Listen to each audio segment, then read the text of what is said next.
ధర్మం హిందూ ధర్మం. ఎక్కడైనా పక్షపాతం అనేది ఉందా? పోనీ ఎప్పుడు బ్రాహ్మలే మాట్లాడుతున్నారండి, బ్రాహ్మలే గ్రంథాలు రాశారండి, లేకపోతే ఎవరో పండితులు రాశారండి, అన్ని కులాల వాళ్ళని రాయనిచ్చారు, ఎవరు అడ్డుకోలేదమ్మా, అలా చాలా పొరపాటు మాట. వాల్మీకి పోయేవాడు, ఆయన రాసిన రామాయణమే నెత్తిని పెట్టుకు తిరుగుతున్నాం.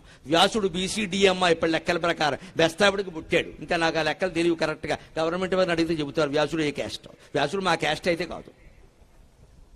వ్యాసుడు బెస్తవాడండి, చేపలు పట్టుకునేవాడికి పుట్టాడండి ఆయన.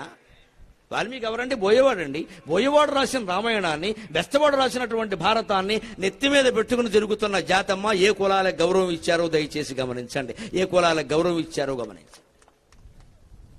వేదవ్యాస మహర్షి అన్నాం కానీ బెస్తవాడని మామూలుగా మాట్లాడలేదండి. వేదవ్యాస మహర్షి అన్నాం. ఆయన తల్లిని మత్స్యగంధి అండి ఆవిడ. ఆ తర్వాత యోజన గంధి అయింది ఆవిడే సత్యవతీదేవి. ఎంత గౌరవించాడమ్మా మహానుభావుడు తల్లిని.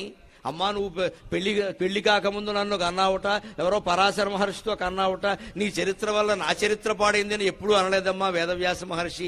ఆ గొడవ నాకెందుకమ్మా, అది నీకు నాన్నగారికి సంబంధించిన విషయం. నాకు ఈ భూమి మీద పుట్టే అవకాశం ఇచ్చావు తల్లి, అందుకు నీకు నమస్కారం అన్నాడమ్మా వేదవ్యాస మహర్షి.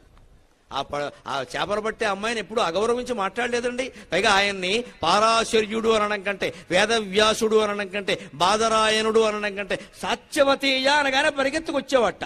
ఎందుకు వచ్చావంటే మా అమ్మ పేరు చెప్పారు, మా అమ్మ పేరు చెప్పారు, సాత్యవతేయ అని పిలిచారు నన్ను, మా అమ్మ పేరు చెప్పారు, మా అమ్మ అంటే నాకు ఎంత గౌరవం అన్నాడమ్మా. అది వ్యాస మహర్షి.